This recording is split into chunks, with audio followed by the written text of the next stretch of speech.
Hello everyone and welcome back to another video from Crazy Gamer.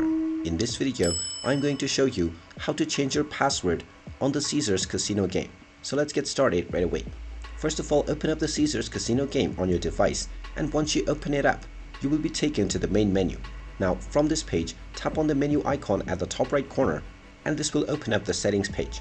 Now tap on the settings box at the bottom left and you will see the connect button that you can click on in order to proceed with changing your password.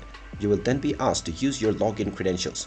Choose either your email or your phone and you will be asked to enter these credentials. Just click on forgot password and you will be asked to enter your email or your phone.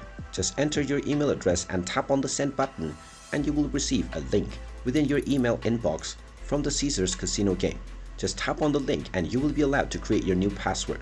After entering your desired new password, tap on the reset button and now your password will successfully be changed on your Caesars Casino game.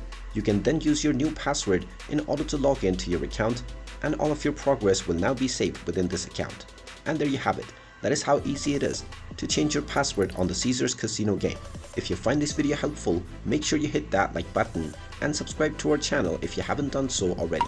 Also ring that notification bell to never miss another update from us. Thank you for watching and I will see you again in the next video.